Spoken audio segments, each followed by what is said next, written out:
to another video. In today's video, we are going to be setting up a 20-gallon planted tank. I am so excited for this video because I have actually been getting into fish for quite a long time, and we got this tank several months ago, so it's time to set it up. Before we get into the video, I would really appreciate it if you could like and subscribe. I'm kind of almost to 300 subscribers, so that would be really exciting if I could reach that soon. Let's get into the video. I am so excited about this tank. The first thing we need to do is add some substrate. I decided to go with Eco Complete for a base layer, and I know it does say Eco Planted on the bag, but it's now called Eco Planted, and it's still listed as Eco Complete online, so I had a really hard time finding it, but it's Eco Planted, so I guess I'm adding Eco Planted in. Anyway, this does come soaking in some fertilizer water that is known to cause ammonia spikes for some people, so I drained most of the fertilizer water out before adding it into the tank. Now I'm just using this aquascaping tool to kind of spread it all out and make sure it's a nice even layer. Also, yes, I am wearing a Team C shirt. Definitely go donate if you can, or buy some merch. I'll leave the link in the description.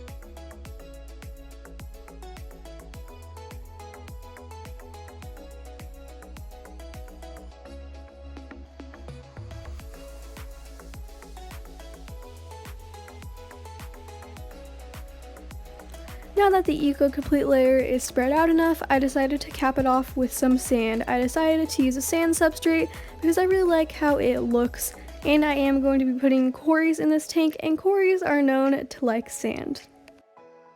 I know some people might be internally screaming at me right now because this is going to be a planted tank, and a lot of people believe sand just does not go with aquarium plants, but I will be using root tabs in this tank and everything will be fine.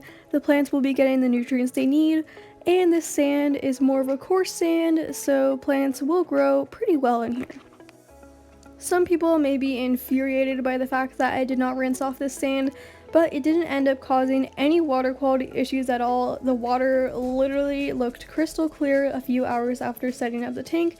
Everything was fine, so honestly, if you get the sand, don't worry about washing it off at all. And I don't know if I mentioned this yet, but this sand is the Petco Imaginarium sand. I'll put a picture up on screen for you.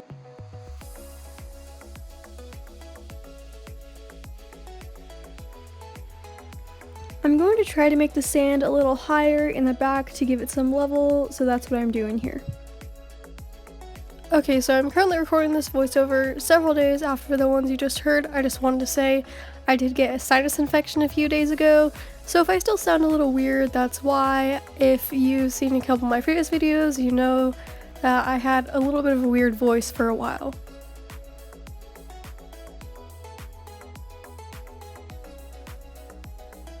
Now I'm going to be adding in this big rock. I think it's so pretty. I actually got this one from my local aquarium store for a couple dollars, so it was very cheap and I really love it. It looks so cool.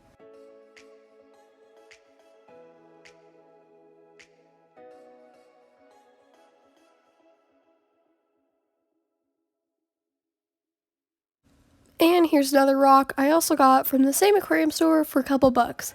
I also decided to add in this cute little decoration I got from PetSmart.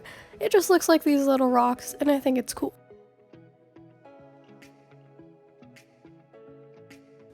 I did kind of have the rock flipped the wrong way, so that's why I'm flipping it over here, because I think it looks a lot cooler like this.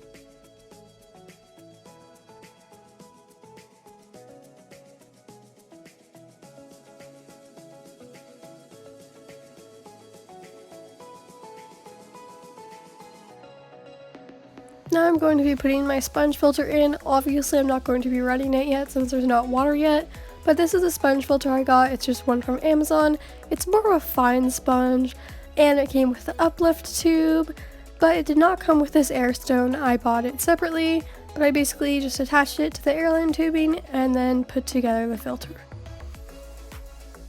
The thing I'm putting the air stone in wasn't always hollow. There were these little spokes inside of there that I had to cut out, but now that they're gone, I can fit the air stone in it.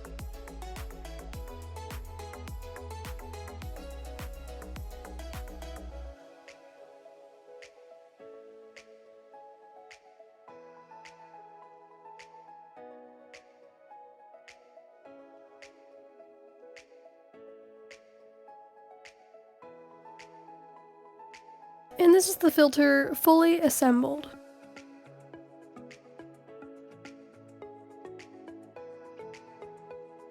I decided to put it in the back corner of the tank because it will be easy to hide it with plants, and it blends in nicely with a black background.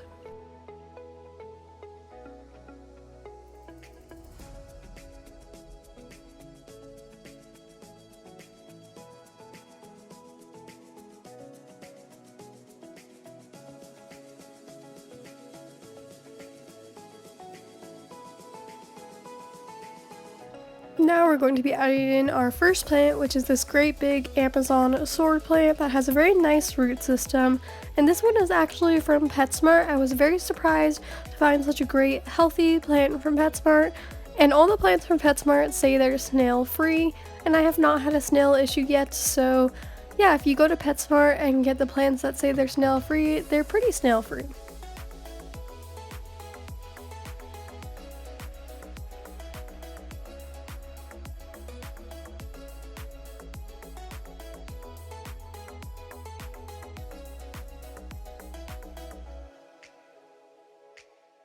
Since that sword is planted and there's no water in the tank yet, I want to keep it nice and wet with the spray bottle.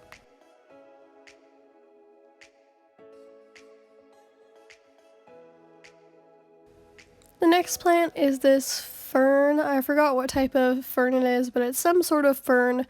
This is also one from PetSmart.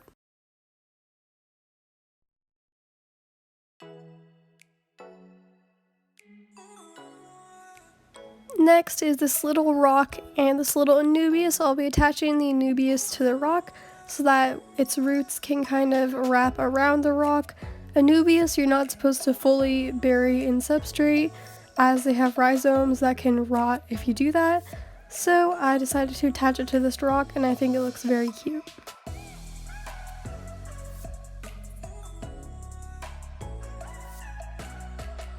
I also have this Java fern that I'll be attaching to this little pebble looking rock. Java ferns are the same thing, you cannot bury them fully in the substrate, and this one doesn't really have a good root system, it's kind of non-existent, so attaching it to something would be a better option anyways.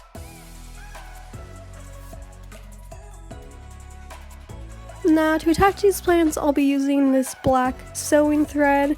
I did end up super gluing them on later, but for now this was my temporary solution. I just took the rocks and kind of loosely tied the roots to the rock.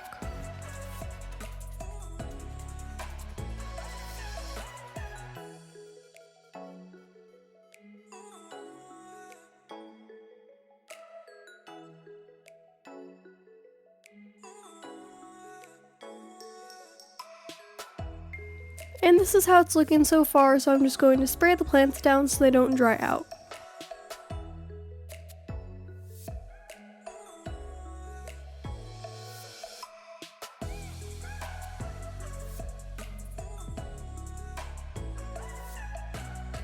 Here's this little Anubias, and I did the same thing with tying the sewing thread on the rock. I'm wiping down the glass just so you can see better, and this is a Pogostemon stellatus octopus plant from Aquarium Co-op that I'm going to put over there. I just dug a little hole and then put the roots in there. This is a really cool stem plant, and I think it's going to look nice in the aquarium.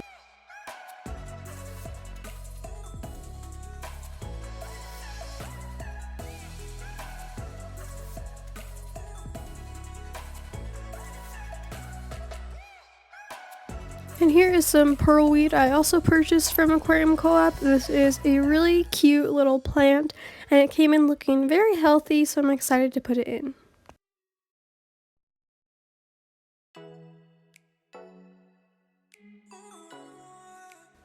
It's time to fill up the aquarium, so to prevent the entire aquascape getting ruined, I'm going to be using a colander so the water doesn't completely flow down in one direction and make a big hole in the sand.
So I realized the colander wasn't going to work forever because it was kind of deep and the water level was almost hitting it, so I decided to use some of this plastic wrap, but I ended up having to use a combination of that and my hands because, as you can see, the plastic wrap just kind of collapses and eventually just sticks to itself.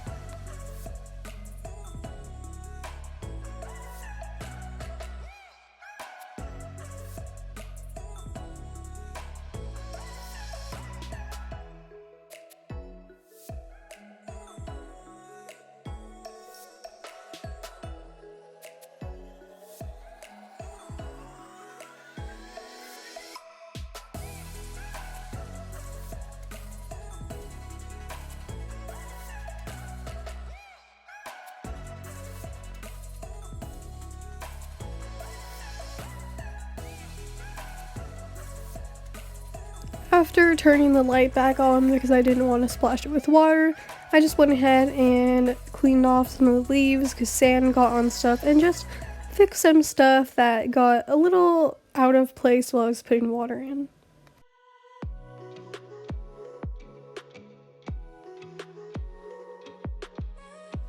I'm adding its Fritz Complete Dechlorinator. It has a pump that makes dosing easy. This is an essential step because if you have chlorine and chloramine in your water, that can really hurt and kill your fish.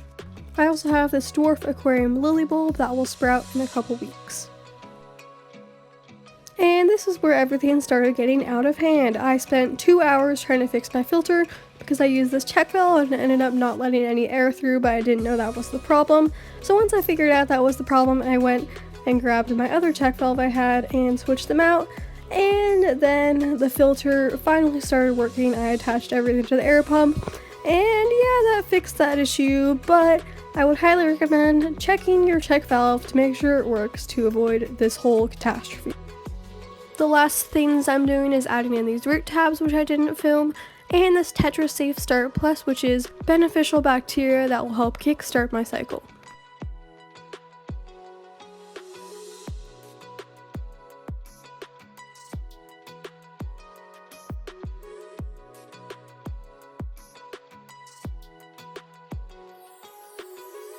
Here's the tank a couple weeks after the initial setup. The dwarf aquarium lily sprouted and looks so good, and overall the plants are doing great. I also got some dwarf hairgrass from PetSmart. And here's the tank 3 weeks after the initial setup. As you can see, I got a lot more plants from Aquarium Co-op, and a Nubius copperfolia, a banana plant, and a Nubius nana petite, a water sprite in the back. The nana petite is so cute, as you can see, it's just adorable. The banana plant is right over there. The cryptochlorine Wendenti green I got, it looks so cool. And the water sprite you can see is just right there. And that is it for this video. I can't wait to see how all the plants are growing, and I think in a few months time this tank is going to look absolutely amazing. I am planning on adding a few more plants and a few more things as we go along, but for now that's just the initial setup. I probably won't be getting fish for a few weeks because my tank needs to cycle. I really hope you enjoyed, and I'll see you in the next one. Bye!